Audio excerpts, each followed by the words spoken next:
Guys, this week we're going to talk about angles, and before we get started I thought we'd go over some vocabulary for this lesson. Angle, we need to know an angle is a geometric shape formed by two rays, lines, or line segments that meet at a common point. We've talked about rays and line segments before. A ray is a straight row of points that starts at one point and goes on forever in one direction. The vertex is the point where they meet. So if you had two rays that were touching in the middle, the vertex is where they touch.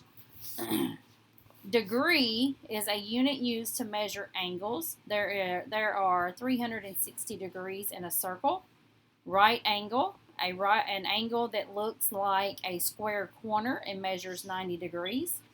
Acute angle is an angle that measures more than 0 degrees but less than 90 degrees. Obtuse angle is an angle that measures more than 90 degrees but less than 180 degrees. All right, so Miss Carpenter makes up this list every week that we send out with helpful videos, songs, and games. Well, one of the math ones that she sent out is a great way to start with angles, so I thought we would watch it.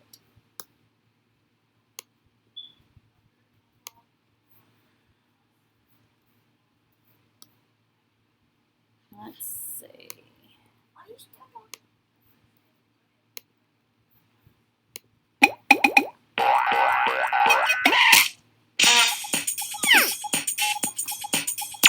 Hi, welcome to Math Antics. We're continuing our series on geometry, and today we're going to learn about angles. In our last video, we learned about points and lines, and that's good because we're going to need lines to make angles. So let's start with a couple of lines that are in the same plane. We're only going to be dealing with two-dimensional geometry in this video. These lines are conveniently called line AB and line CD. Now the important thing to notice about these two lines is that they're pointing in exactly the same direction. So even if we extend them forever, they would never cross or even get closer together. When two lines are arranged like this, we call them parallel. Now you've probably heard the term parallel before, like parallel parking or a parallel universe or parallel bars.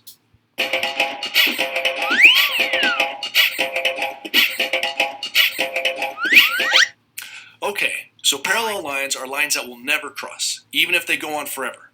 But what if I take one of our lines and give it a little nudge? Now the lines aren't parallel anymore. In fact, they cross at this point right here. Let's name it point P. When lines cross at a point like this, we say that they intersect, and we call the point an intersection. And when lines intersect, they form angles.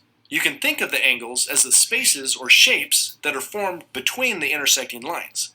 These intersecting lines form four angles: 1, 2, 3, 4. But instead of calling them angle 1, 2, 3, and 4, in geometry, we name them by the points used to make them.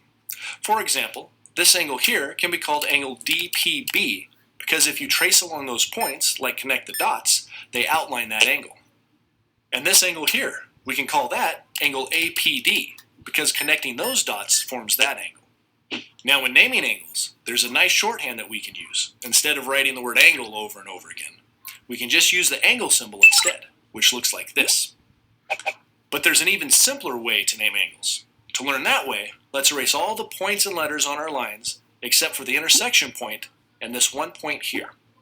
Now let's imagine that the line segment between these 2 points can rotate around the point of intersection just like a clock hand rotates around the center of a clock. Let's also imagine that as we rotate the line segment, the point out at the end leaves a trail, like if a pencil was attached to it. The trail, or path, that's left when we rotate the line segment all the way around forms a circle. But if we only go part way around, then it forms part of a circle that we call an arc. This arc can represent the angle that's formed when we rotate the segment from one position to another, like from this line to that line.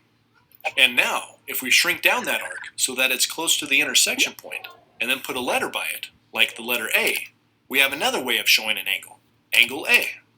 And we can do this with any angle. So the angle up here, we can also draw an arc and call it angle B. So whenever you see a letter next to a little arc like this, it means that it's the name of the angle formed by that arc. Alright then, so now we have a diagram that shows angle A and angle B.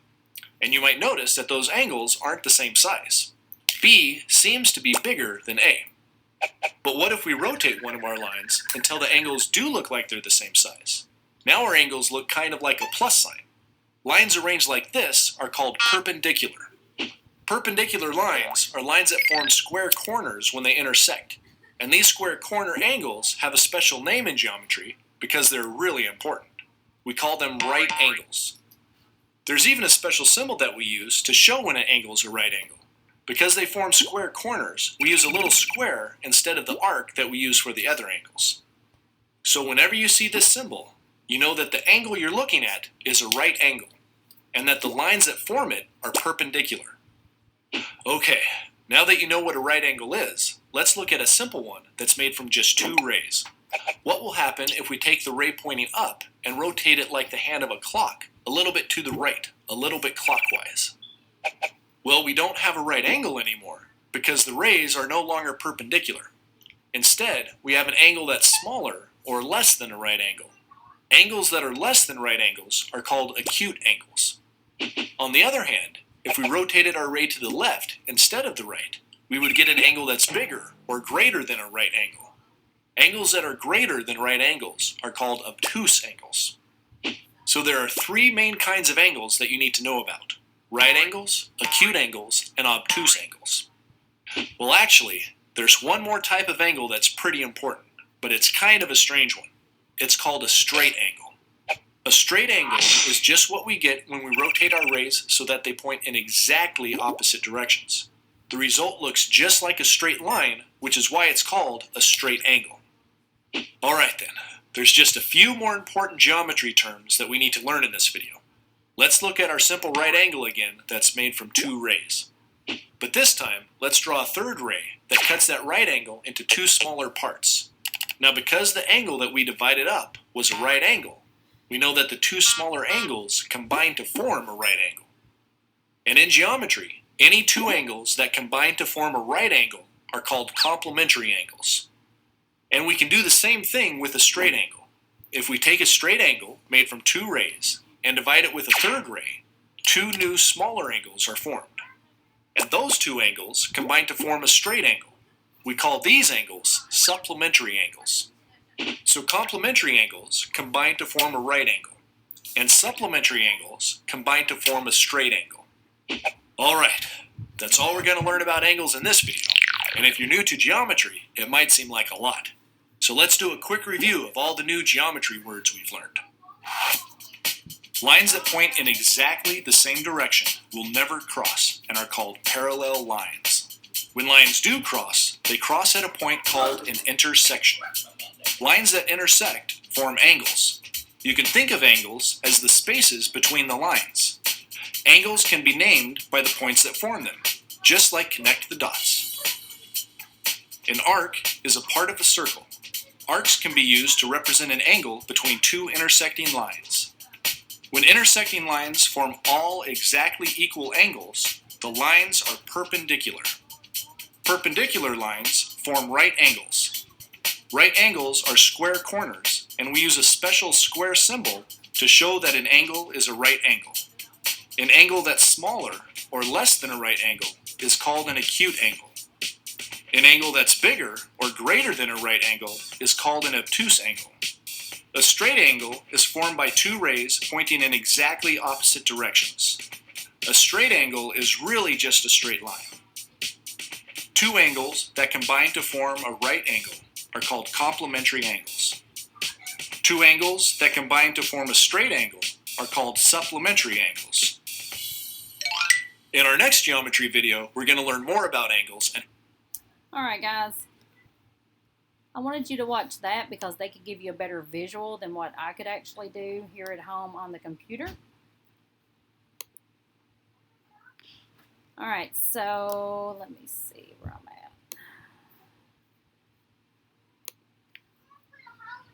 Alright, so let's do a little practice. We talked about 4 different types of angles. We have a right angle, an acute angle, obtuse angle, and a straight angle.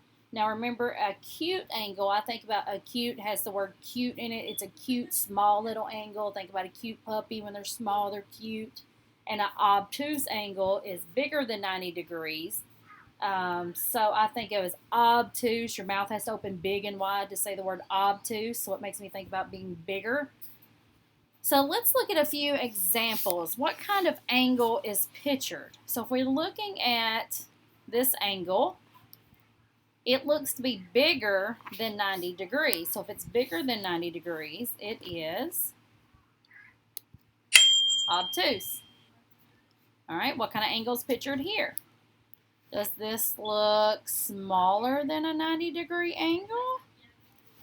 Yes, so it is acute. All right, what kind of angle is this? Good, obtuse. And this one is acute, good. Another acute angle. What about this one? Looks like a straight line, so it is a straight angle. Good. And one more, let's see, this one, see our little square here lets us know that it is a 90-degree angle, so it is a right angle. Good job. We're going to stop right there.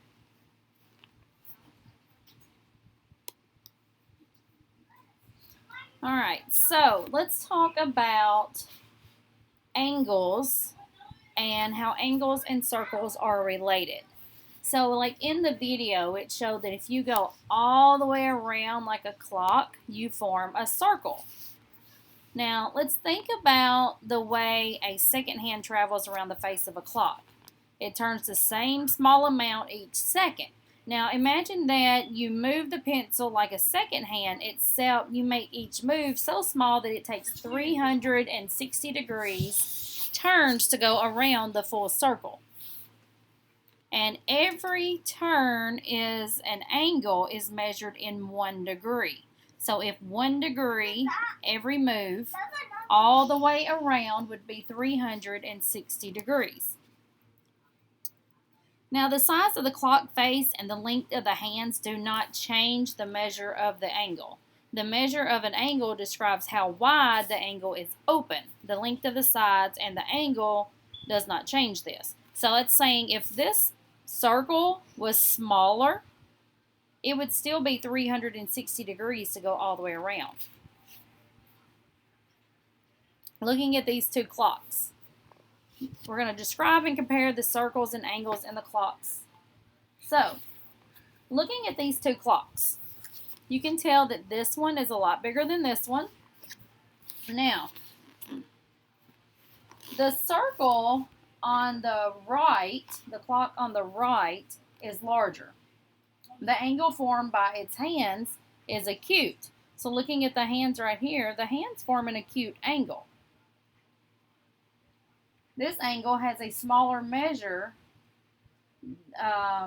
This angle has a smaller measure than the angle formed on the hands on the 8 o'clock. If you look at the small one, it says 8 o'clock. This is an obtuse angle. So see, just because this one is smaller, the actual angle is larger. This one's an obtuse, and this one is acute.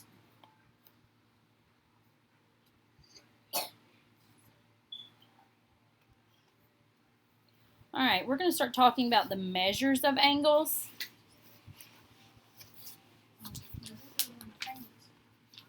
Now, we just talked about how many degrees are in a full circle. We just talked about this. We talked there are 360 degrees in one full circle. An angle showing a full turn goes through a circle measure 360 degrees.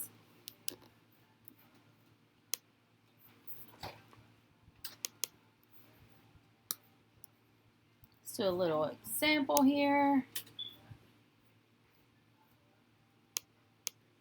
All right, so if you have a protractor and you're measuring an angle, you always want to start at 0. Line up your protractor if you can at 0, And then if you start your angle on this side, you're going to use your outside numbers to follow it around. So this angle measures 120 degrees. What kind of angle is this? Well, it's beyond 90 degrees, so it has to be an obtuse angle. Let's look at this angle. We started at 0. So this one is 60 degrees. 60 degrees is less than 90, so we know this angle is an acute angle. Now look at this one. This one does not start at 0. So if I cannot pick my protractor up and move it so I can start it at 0, then you're going to have to pay attention that, see, these count by tens. We have 0, 10, 20, 30, 40, 50, 60, and so on. So let's start here. It starts at 40 and it stops over here. So let's count by tens from 40. 10, 20, 30, 40, 50, 60. So this angle is 60 degrees. 60 degrees is less than 90 degrees, so we know it's an acute angle. Let's look at another. All right, looking at this one. This one also does not start at 0, but we can count from here. 10, 20, 30, 40, 50, 60, 70, 80, 90, 100, 110. So this is 110 degrees. That's above 90, so that it is an obtuse angle. Good. All right, this one forms a perfect 90-degree angle, and this one is a straight angle. A straight angle is 180 degrees.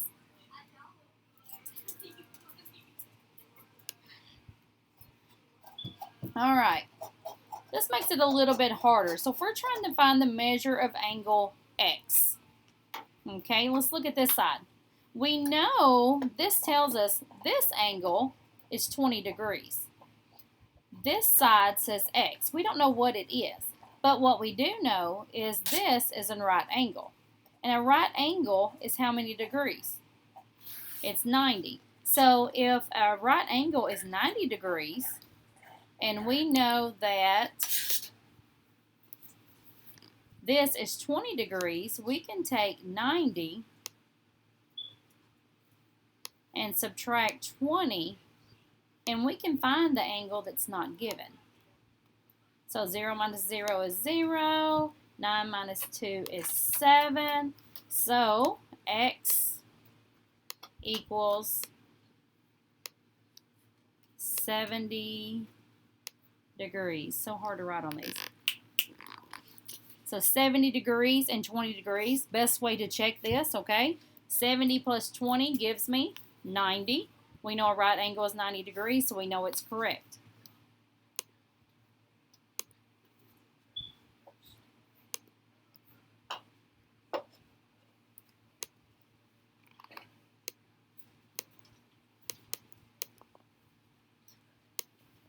All right, let's look at this one. This one gives us a very small angle.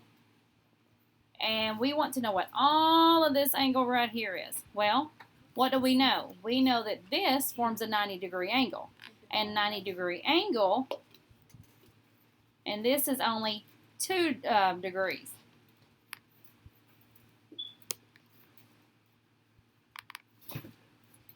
So if I take 90 and I subtract 2, what am I going to get? Well, you're going to have to borrow, which makes our 0 a 10. 10 minus 2 is 8. And 8 minus nothing is 8. So 88. So does X equal 88? Well, let's check it. 88 plus 2 is what? 90. We know this is 90-degree angle. That's what we're trying to get to. So yes, X is 88 degrees. Alright, if you will come back for the next video, we are going to work in the book some and work a little harder and see how much further we can get. Close this.